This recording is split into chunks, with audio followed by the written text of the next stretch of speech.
Hello again, and welcome back to my YouTube channel, Defining Virtuosity. I'm Odin Rathman, professor of violin at Cleveland State University. And this afternoon we are continuing our foray into the Wohlfahrt 60 studies with number 9, Allegretto. My subtitle for this one is Lyrical Melismas. Long, slurred passages that need to be shaped and expressive with a certain amount of freedom in the sound and yet concentration where we need it and more floating where we need it. It's marked in 6/8 Allegretto, so about 1, 2, 1, 2, 1, 2 is a good tempo for doing it. This is a tempo where if we have triplet subdivisions, there's plenty of opportunity to vibrate through phrases, which I think is very important. Instead of playing, we can go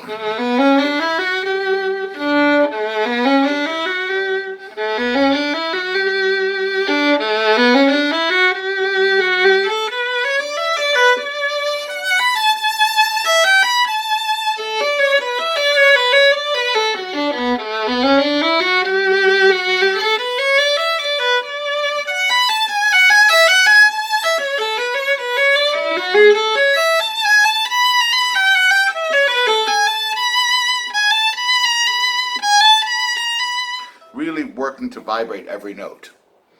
And when we play this etude, I think it's important for the student to look through and see where the lines are going. Sometimes it makes more sense to crescendo on a down bow.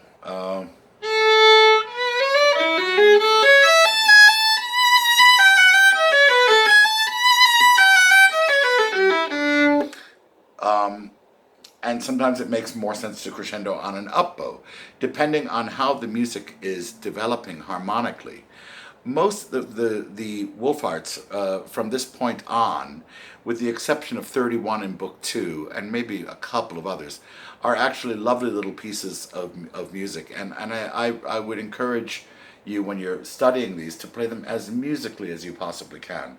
You'll get much more benefit out of them and much more joy as you review fundamentals. I've never been afraid of going back to the simplest of little things to work on my playing, because I have more freedom to think about other virtues if the difficulty level isn't that high. When we have a piece that's very complex, an Isai Solo Sonata or Ernst or Korngold Concerto, where we have to focus on a lot of problem solving.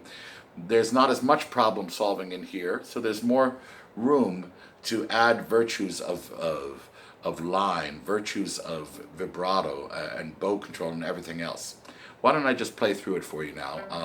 First, 6 notes to a bow. Later, I encourage students to do it 12 notes to a bow, or at least 2 full measures. So starting.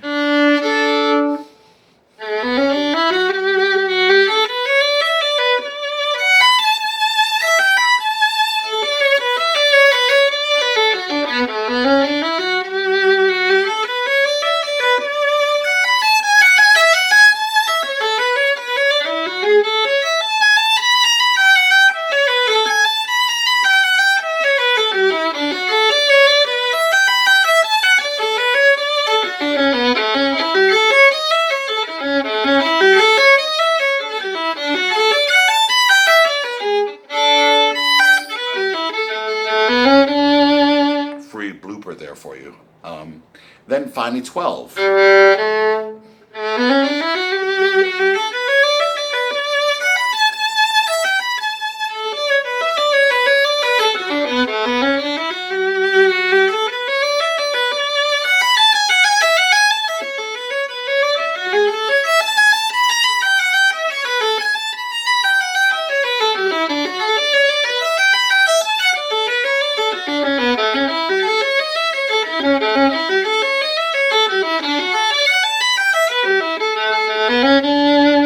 Get that mistake out of me twice.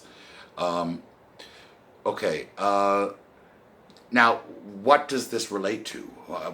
Why would I have a more advanced student do this even faster? I'll show you in a little bit, but I would have Casey and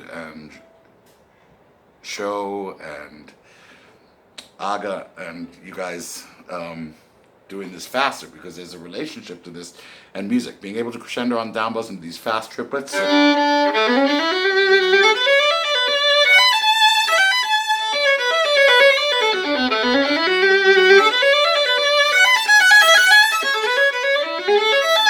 Okay?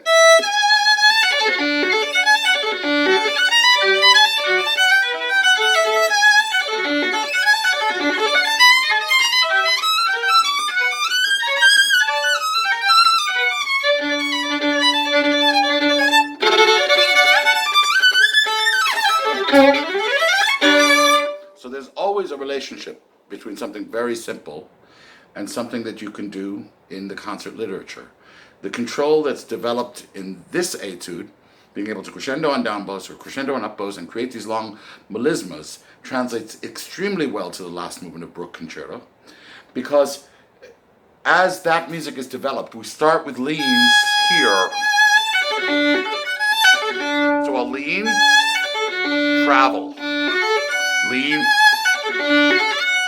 lean, lean.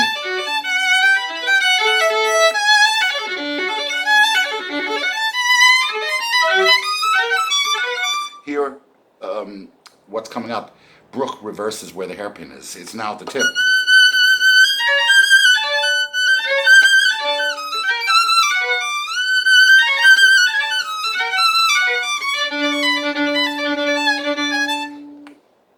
So there you have it. Again, this is an explanation of why I'm uploading something as simple as Wohlfahrt for all levels of violinists. I promise anyone, you go through this process with me, and you'll see the correlation to places in the literature where it will help you dramatically. I hope you enjoyed this video, and if you like it, please let me know, and I'd love to hear your comments. And share and subscribe to my channel. I'd like to help as many people as possible. Thanks for watching.